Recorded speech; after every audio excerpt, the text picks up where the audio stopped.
Salutare prieteni și bine ați venit! Noi aici la E-Blog Auto suntem foarte mândri de mărcile pe care ajungem să le testăm. Dar din palmaresul nostru lipsea o marcă foarte importantă, și anume Audi. Așa că astăzi facem cunoștință în premieră pentru E-Blog Auto cu frățiorul mai mic al lui Audi Q7, și anume Audi Q5. Să vedem despre ce este vorba.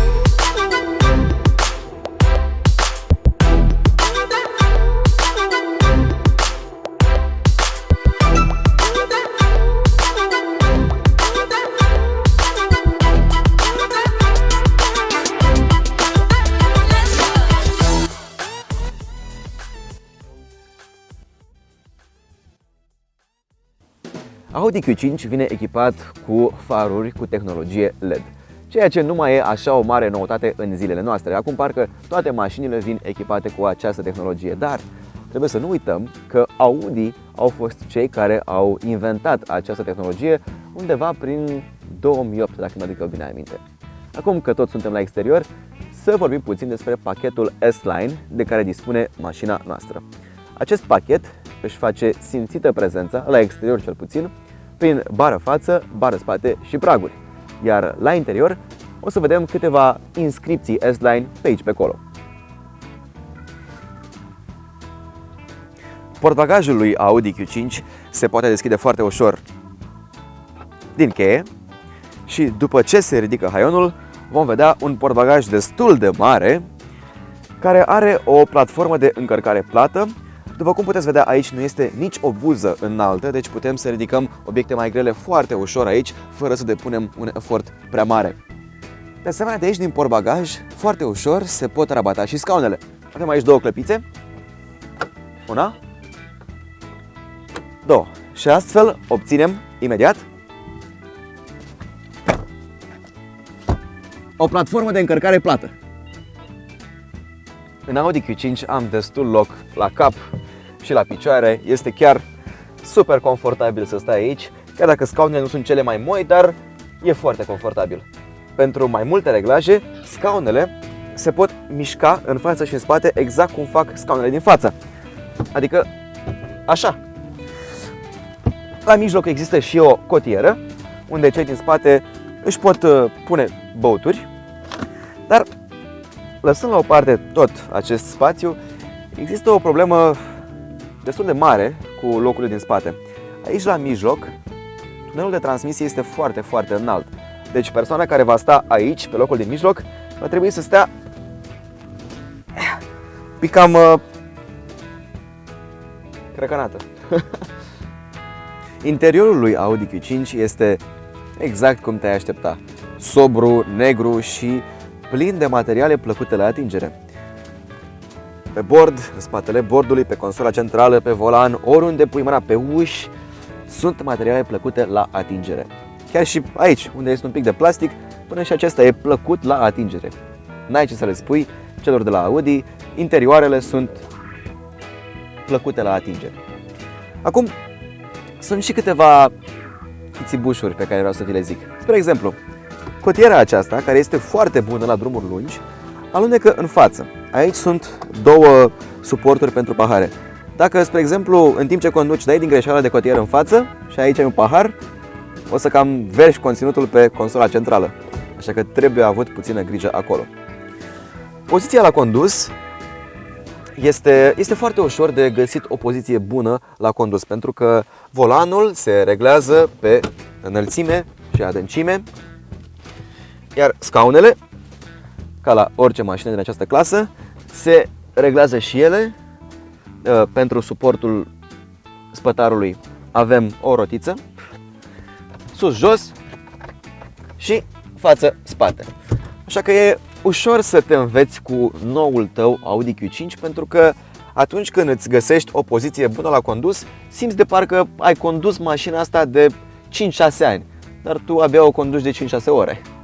Sistemul de infotainment al celor de la Audi, în cazul de față MMI-ul, este unul destul de aglomerat, dacă mă întrebați pe mine.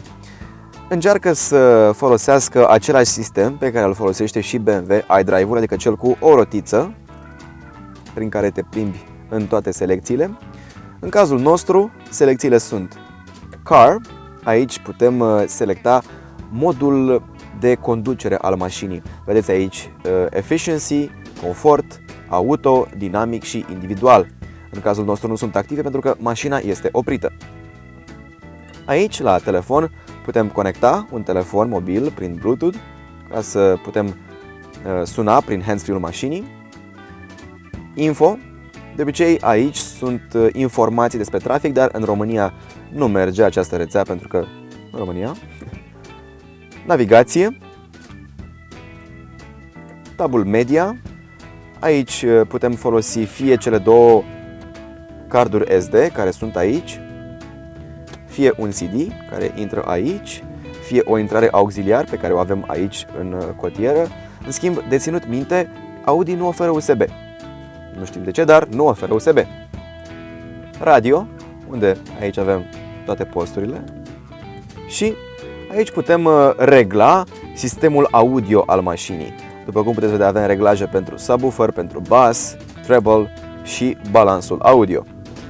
Setări binevenite, dar un pic cam aglomerate, dacă mă întrebați pe mine.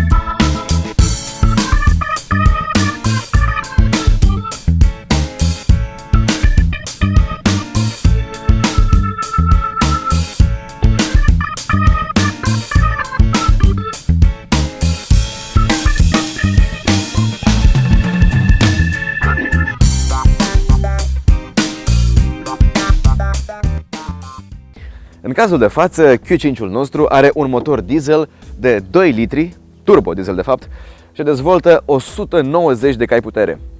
Par a fi foarte mulți cai putere și sunt, și se și simt în mașină, chiar dacă e destul de grea. Haideți să o și conducem.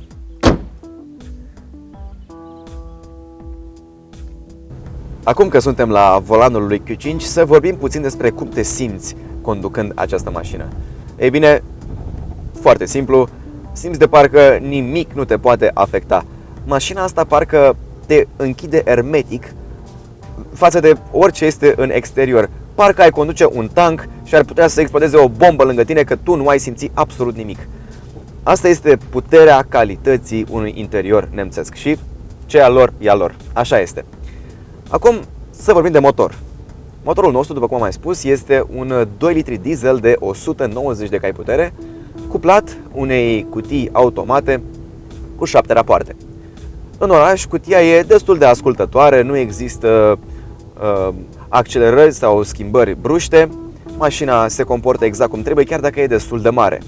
Un alt plus, pe care sincer nu mă așteptam să îl zic, e că atunci când pui mașina în modul dinamic, să știți că motorul chiar trage, în ciuda greutății destul de mari a mașinii. Fiind un diesel, cuplul este imediat la dispoziție atunci când ai nevoie. Poziția la condus este bună pentru că stai destul de sus și vezi în jurul mașinii și, sincer, m-am tot plâns eu că această mașină, modelul nostru, nu are cameră pentru marșarier, dar să știți că vizibilitatea în spate e destul de bună. Am făcut câteva parcări cu spatele și după vreo 2-3 parcări am început să mă învăț cu mașina și, sincer să fiu, luneta e ca un hublou și vezi destul de bine în spate, chiar nu obstrucționează vederea așa cum o fac alte mașini din clasa ei.